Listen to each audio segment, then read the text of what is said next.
Hi friends, இன்றைக்கி நம்ம சுட்டி குழந்தை சேனல்லேருந்து புடலங்காய் கடலப்பருப்பு கூட்டு எப்படி செய்கிறதுன்னு தாங்க பார்க்க போகிறோம். நான் ஒரு பெரிய புடலங்காயை இந்த மாதிரி 4ஆக கட் பண்ணி வச்சுருக்கேங்க. இதை நம்ம இப்போ க்ளீன் பண்ணி எடுத்துக்கலாம்.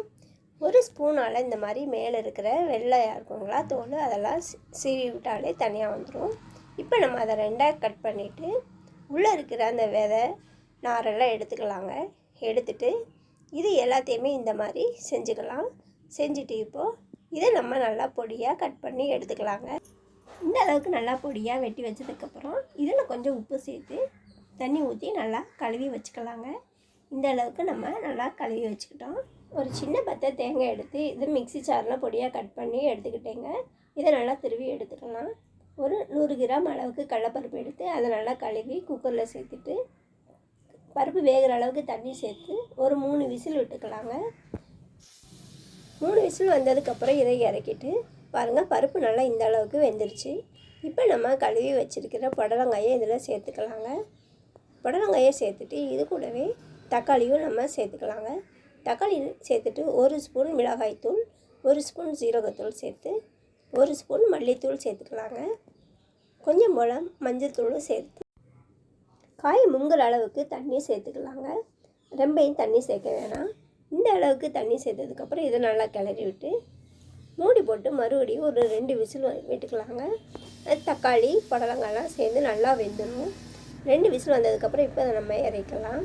பாருங்கள், இந்த அளவுக்கு நல்லா வெந்துருச்சு. தக்காளி பருப்பு எல்லாமே நல்லா வெந்துருச்சு.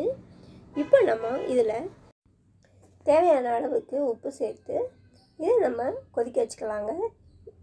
இது கூடவே கொஞ்சம் கருவேப்பிலை மல்லித்தழை சேர்த்து நம்ம திருக்கி வச்சுருக்கிற தேங்காயை சேர்த்துக்கலாங்க.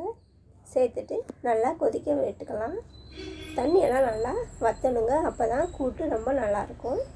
இந்த தண்ணியாக இருந்துச்சுன்னா நல்லா இருக்காது, டேஸ்ட் இருக்காதுங்க. பாருங்கள், இந்த அளவுக்கு நல்லா வற்றி வந்துடுச்சு. இப்போ நம்ம இதை லாஸ்ட்டாக மல்லித்தழை தூவி இறக்கிக்கலாங்க. மல்லித்தழை தூவி இறக்கிட்டு நம்ம தாளித்து எடுத்துக்கலாம். கடாயில் எண்ணெய் ஊற்றி எண்ணெய் நல்லா காயவும் கடுகு உளுந்து கொஞ்சம் சீரகம் சேர்த்து இது நல்லா பொரியட்டுங்க. இது பொரிஞ்சோடனே நம்ம வெட்டி வச்சு வெங்காயம் சேர்த்துக்கலாங்க. இது கூடவே பட்டை வத்தை கருவேப்பிலை மல்லித்தழையெல்லாம் சேர்த்து இது நல்லா ரோஸ்ட்டாக வர அளவுக்கு நல்லா ஃப்ரை பண்ணிக்கலாங்க. இப்போ நம்ம லாஸ்ட்டாக பெருங்காயத்தூள் சேர்த்து இதையும் நல்லா கிளறி விட்டுக்கலாம். இப்போ நம்ம அந்த புடலங்காயோட சேர்த்தோம்னா நல்லா மணக்க பருப்பு புடலங்காய் ரெடிங்க. இது நம்ம சப்பாத்திக்கு ரைஸ்க்கு வச்சு சாப்பிட்லாம். ரொம்ப நல்லாயிருக்கும். நீங்களும் செஞ்சு ட்ரை பண்ணி பாருங்கள். எப்படி இருந்துச்சுன்னு கமெண்ட்ஸில் சொல்லுங்கள் ஃப்ரெண்ட்ஸ். இந்த வீடியோ பிடிச்சிருந்துச்சுன்னா நம்ம சுட்டி குழந்தை சேனல் லைக் பண்ணி ஷேர் பண்ணி சப்ஸ்கிரைப் பண்ணிக்கோங்க ஃப்ரெண்ட்ஸ். தேங்க்யூ.